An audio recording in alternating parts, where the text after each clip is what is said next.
नमस्कार।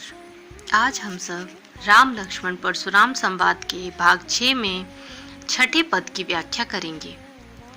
इससे पहले के 5वें पद में हम सब पढ़ चुके हैं कि लक्ष्मण के व्यंग्यपूर्ण कथनों को सुनकर मुनि परशुराम उन पर क्रोधित हो जाते हैं और उन्हें अपने गुरु का द्रोही बताकर अपना फरसा उठा लेते हैं और वे यह कहकर लक्ष्मण को छोड़ते हैं कि केवल मुनि विश्वामित्र के स्वभाव के कारण ही अभी तक मैं लक्ष्मण को छोड़ते आया हूँ, नहीं तो अभी ही उसे मारकर अपने गुरु ऋण से उऋण हो जाता।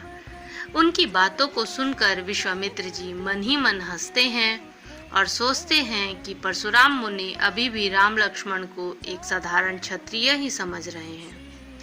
वे उनकी सूरवीरता के बारे में नहीं जानते हैं कि राम और लक्ष्मण कितने ही महान योद्धा हैं और सूरवीर हैं। वे यही सोचते हैं कि राम और लक्ष्मण को वे आसानी से पराजित कर देंगे। आइए आगे का हम छठा पद पढ़ते हैं। कहेऊ लखन मुनि सीलु तुम्हारा, को नहीं जान विदित संसारा। सीलु मतलब स्वभाव, विदित संसार। लक्ष्मण जी मुनि परशुराम से कहते हैं कि हे मुनि, आपके स्वभाव से पूरा संसार अच्छी तरह से परिचित है। माता पितहि उरीन भय नीके, गुरु ऋनु रहा सोच बड़ जी के। उरीन मतलब ऋण से मुक्त होना, नीके अच्छी तरह से। आप अपने माता पिता के ऋण से अच्छी तरह से मुक्त हो गए हैं, पर अभी तक आपके ऊपर गुरु ऋण चढ़ा हुआ है, जिसे आप जल्द से जल्द उतारना चाहते हैं।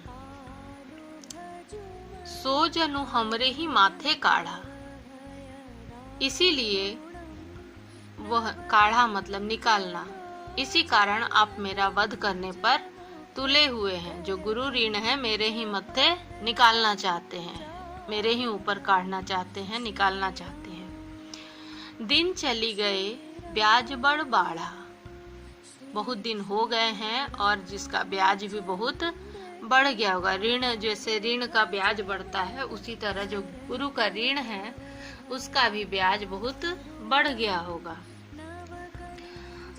अब आनीय व्यवहार्य बोली, तुरंत देऊ मैं थैली खोली। आनीय मतलब बुला लाओ, व्यवहार्य हिसाब किताब करने वाला को। लक्ष्मण जी परशुराम जी से कहते हैं कि अब आप किसी हिसाब किताब करने वाले को बुला लाओ और मैं बिना देर किए अपनी थैली खोल दूंगा। सुनी कटु वचन कुठार सुधारा, हाय हाय सब सभा पुकारा। लक्ष्मण के ये कठोर वचन सुनकर परशुराम जी क्रोधित हो जाते हैं और अपने फरसे को हाथ में सीधा करके उठा लेते हैं। कुठार मतलब फरसा, अपने फरसे को सीधा करके हाथ में उठा लेते हैं। और यह सब दृश्य देख करके सारी सभा, वहां सभा में उपस्थित सभी लोग हाय हाय करके पुकारने लगते हैं। भृगुवर परशु देखा बहु मोही, परशु मतलब फरसा, भृगुवर परशुराम जी। विप्र विचारी, विप्र मतलब ब्राह्मण, विचारी विचार करके सोच करके, बचो बचा रहा हूँ, नृप द्रोही राजा के द्रोही।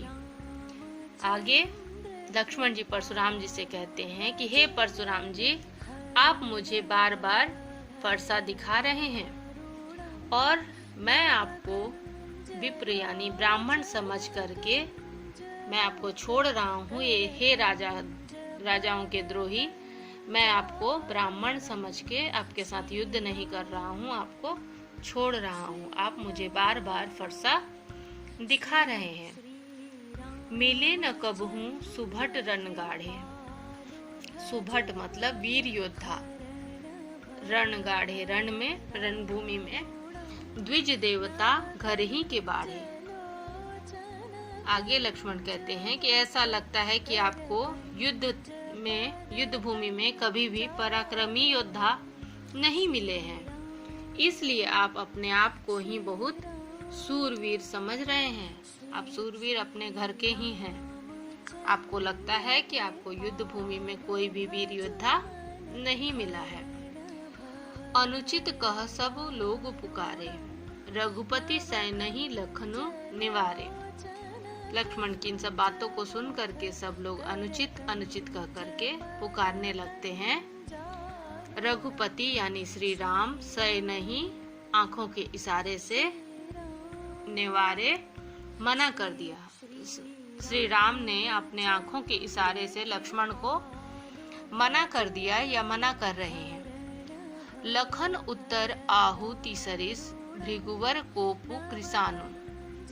लखन मतलब लक्ष्मण के उत्तर आहुति आग में डाले जाने वाला घी के समान, सरिस मतलब समान, भृगुवर कोपु भृगुवर मतलब परशुराम जी के क्रोध, कोप मतलब क्रोध, कृसानु आग। तो लक्ष्मण जी के उत्तर घी की आहुति के समान परशुराम जी के क्रोध रूपी अग्नि को बढ़ा दे रही है, बढ़ा दी। लक्ष्मण की उत्तर को सुन करके परशुराम जी की क्रोधाग्नि और भड़क जाती है। बढ़त देखि जल सम वचन बोले रघुकुल भानु।